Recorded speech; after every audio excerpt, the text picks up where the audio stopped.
Hip replacement কি, কাকে বলে হিপ রিপ্লেসমেন্ট, আর এর ধরনই বা কি? বিভিন্ন রোগীদের মধ্যে বিভিন্ন রকমের কৌতূহল, বিভিন্ন রকম জিজ্ঞাসা। আজকে আমরা ব্রডলি একটা আইডিয়া করার চেষ্টা করব এই হিপ রিপ্লেসমেন্ট জিনিসটা সম্পর্কে।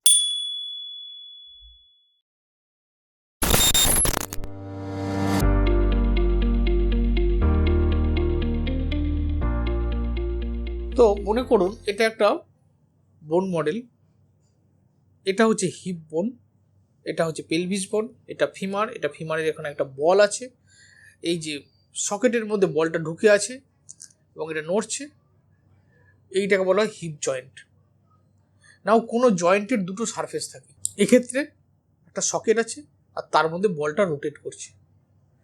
তো এই সারফেসগুলো যখন চেঞ্জ হয়, সেটা একটা হতে পারে বা দুটো হতে পারে, সেটাকে বলা হয় হিপ রিপ্লেসমেন্ট। প্রধানত হিপ রিপ্লেসমেন্ট দু রকমের হয়, একটা হচ্ছে হাফ রিপ্লেসমেন্ট বা আমাদের ডাক্তারি ভাষায় হেমি আর্থোপ্লাস্টি।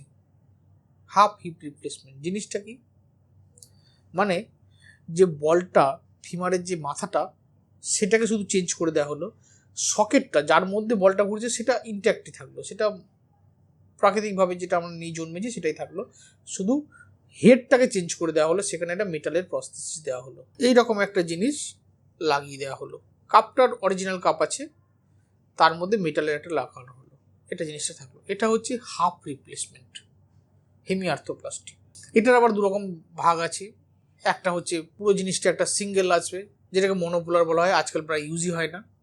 আর একটা হচ্ছে বাইপোলার, যেখানে এই একটা জিনিস আছে বাইরের কভারিং, তার ভেতরে আরেকটা মেটালের মতো জিনিস থাকে, সেটা এই স্ট্যান্ডের মধ্যে থাকে, এটাকে স্টেম বলা হয়। এটা মোটামুটি একটা আন্দাজ দেওয়ার চেষ্টা করছি, এটাকে বলা হয় বাইপোলার হেমি আর্থোপ্লাস্টি। আরেকটা ধরনের আছে হিপ রিপ্লেসমেন্ট, যেটাকে বলা হয় হিপ রিসার্ফেসিং আর্থোপ্লাস্টি। সেখানে পুরো হেডটাকে বাদ দেওয়া হয় না, হেডটার উপর একটা ক্যাপ লাগিয়ে দেওয়া হয় এবং এই অ্যাসিটাবুলামের মধ্যে যে কাপ আছে তার মধ্যে ওটা রোটেট করে, বাট এটা এখনকার দিনে খুব বেশি ইউজ হয় না। নেক্সট বড় যে ধরনটা আছে সেটা হচ্ছে হাফ রিপ্লেসমেন্ট, আমরা বলেছি, এটা হচ্ছে ফুল রিপ্লেসমেন্ট বা THR, total hemi arthroplasty. Total মানে আগে হাফে তো এটা চেঞ্জ করাই হয়েছিল ফিমারের হেডটা, এক্ষেত্রে হেডটা যে সকেটের মধ্যে ঘুরছে সেই সকেটটাকেও চেঞ্জ করে দেওয়া হবে, তার বদলে একটা প্রস্থেটিক সকেট লাগিয়ে দেওয়া হবে, যেটা হচ্ছে ধরুন এইরকম দেখতে, এটাকে বলা হয় অ্যাসিটাবুলার কাপ। তো এই কাপটাও আর্টিফিশিয়াল কাপ লাগিয়ে দেওয়া হলো এবং তার মধ্যে আর্টিফিশিয়াল হেড থাকবে এবং সেইটা একটার মধ্যে একটা রোটেট করবে, এইটা হচ্ছে টোটাল হিপ রিপ্লেসমেন্ট। এখন এই টোটাল হিপ রিপ্লেসমেন্টের আবার কয়েকটা ধরন আছে, যেমন ধরুন এই যে কাপটা এখানে লাগলো হাড়ের সাথে, কিভাবে লাগবে, ধরে রাখবে কি?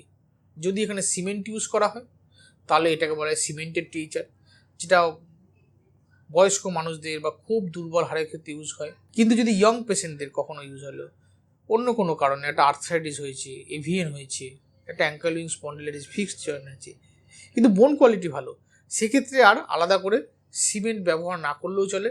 সেক্ষেত্রে যেটা সিমেন্ট ছাড়া যে হিপ রিপ্লেসমেন্ট, সেটাকে বলা হয় আনসিমেন্টেড হিপ রিপ্লেসমেন্ট, যেটা অনেক বেশি দিন অবধি চলে। এবার এর আবার হাইব্রিড আছে, যদি এই স্টেমের দিকটা সিমেন্ট ইউজ করা হলো আর কাপের দিকটায় সিমেন্ট ইউজ করা হলো না, তাহলে এটাকে বলে হাইব্রিড রিপ্লেসমেন্ট। আর যদি কাপের দিকটায় সিমেন্ট ইউজ হলো আর স্টেমের দিকটা ইউজ হলো না, তাহলে এটাকে বলে রিভার্স হাইব্রিড। তো মোটামুটি সিমেন্ট ইউজ হচ্ছে বা হচ্ছে না, কিভাবে হচ্ছে তার উপর বেস করে এই জিনিসগুলো বিভিন্ন ধরনের হয়। এছাড়া সার্জিক্যাল অ্যাপ্রোচ, মানে কীভাবে অপারেশনটা করেছে, কোন দিক থেকে, সেটাকে ডাক্তারদের জন্য বেশি ইম্পর্টেন্ট। সেটা অ্যান্টেরিয়র হতে পারে, ল্যাটারাল হতে পারে, অ্যান্ট্রোল্যাটারাল হতে পারে, পোস্টেরিয়র হতে পারে, বিভিন্ন রকমের আছে। এরপরে আরেকটা গুরুত্বপূর্ণ জিনিস আছে, সেটা হচ্ছে যে এই যে বিয়ারিং সারফেস, যে মেটাল যেটা ইউজ হবে, সেই মেটালের উপর নির্ভর করে কিন্তু হিপ রিপ্লেসমেন্ট কয়েকভাবে ভাগ করা যায়। মোস্টলি যেটা ইউজ করা হয় সেটাকে বলে মেটাল অন পলি, মানে এইরকম একটা কনস্ট্রাক্ট হলো, এখানে ফিমার সাইডে যে থাকছে হেডটা সেটা মেটালের তৈরি হয়, আর অ্যাসিডাবলের মধ্যে একটা প্লাস্টিক, খুব হাই কোয়ালিটি প্লাস্টিক, যেটাকে আমরা পলিইথিলিন বলি, সেই পলিইথিলিনের মধ্যে এই মেটালটা রোটেট করতে থাকে। মেটাল অন পলিথিলিনের মধ্যে একটা মেটাল থাকে এবং এই জিনিসটা এইভাবে ঘুরতে থাকে সারা জীবন। এটাই আজকালকার দিনের খুব কমনলি ইউজ, মেটাল অন পলি। এখন এই মেটালটার জায়গায় এর থেকে ভালো কোয়ালিটির একটা জিনিস আছে মেটেরিয়াল, যেটা আরও বেশি দিন চলে, সেটাকে বলে সেরামিক। মেটালের বদলে যদি সেরামিক ইউজ করা হয় আর ওপরের কোটিংটা যদি প্লাস্টিকেরই থাকে, তাহলে সেটাকে বলা হয় সেরামিক অন পলি। সুবিধা কি, মেটাল অন পলি যত বেশি দিন চলে, সেরামিক অন পলি তার থেকে আরও বেশি দিন চলে, কিন্তু কস্টলি। প্রধানত ইয়ং পেশেন্টদের, যেখানে নিরুপায় হয়ে টিএইচআর করতেই হচ্ছে 30 বছর 40 বছরের লোকেদের, সেক্ষেত্রে আমরা প্রেফার করি সেরামিক অন পলি ইউজ করা, যাতে অনেক বেশি বছর অবধি চলে। এছাড়া আরেক ধরনের আছে যেটাকে বলা হয় সেরামিক অন সেরামিক, মানে ওপরের কাপটাও সেরামিকের, ভেতরের বলটাও সেরামিক। এটাও একসময় খুব বেশি ইউজ হতো, আস্তে আস্তে এখন কমে আসছে। তার কারণ এটা সব থেকে বেশি দিন চলে যদিও, কিন্তু এর মধ্যে কখনো কখনো ক্র্যাক আসে, মাঝে মধ্যে বিভিন্ন রকমের সাউন্ড হয়, যেটা পেশেন্টরা একদম পছন্দ করে না। তো সেরামিক অন সেরামিক আরও কম ইউজ হয়। আরেকটা ধরনের যেটা প্রায় অবসলিউট হয়ে গেছে, সেটা হচ্ছে মেটাল অন মেটাল। সেখানে একটা মেটালের বল আর একটা মেটালের কাপের মধ্যে ঘুরতে থাকে, সেখানে এত বেশি আয়রন ডেব্রিজ তৈরি হয়, মেটাল ডেব্রি, সেটার অনেক ক্ষতিকর দিক আছে, সেই জন্য এটা প্রায় অবসলিউট হয়ে গেছে। তো কী ধরনের মেটাল ইউজ হচ্ছে তার উপর বেশ করে এই কয়েক রকমের টোটাল হিপ রিপ্লেসমেন্ট হয়। এছাড়া আরেকটা স্পেশাল ধরনের টোটাল হিপ হয়, সেটা হচ্ছে রিভিশন হিপ আর্থোপ্লাস্টি। মানে আগে একবার হিপ আর্থোপ্লাস্টি হয়ে গেছে, হিপ রিপ্লেসমেন্ট হয়েছে, সেটা কোনো কারণে লুজ হয়ে গেছে বা কিছু একটা অসুবিধা হয়েছে, সেটাকে রিভাইজ করতে হবে। এটা আরও স্কিলফুল সার্জারি, আরও কমপ্লিকেটেড সার্জারি। সেক্ষেত্রে অন্য ধরনের আরও লম্বা স্টেম, আরও স্পেশাল টেকনিক কিছু ইউজ করা হয়, স্পেশাল প্রসেস ইউজ করা হয়, সেটাকে বলে রিভিশন হিপ রিপ্লেসমেন্ট। আর একটা সম্পূর্ণ আলাদা রকম, সেটা হচ্ছে রোবোটিক হিপ রিপ্লেসমেন্ট, যেখানে সার্জেনি অপারেশন করবে কিন্তু রোবটের মাধ্যমে, রোবটের সাহায্য নিয়ে, রোবটের অ্যাসিস্ট্যান্স নিয়ে হিপ রিপ্লেসমেন্ট করা হয়। এটা একটা অন্য ধরনের হিপ রিপ্লেসমেন্ট, যেটা নিয়ে আমি পরবর্তীকালে আবার কোনো একটা ভিডিওতে আলোচনা করব বিশদে।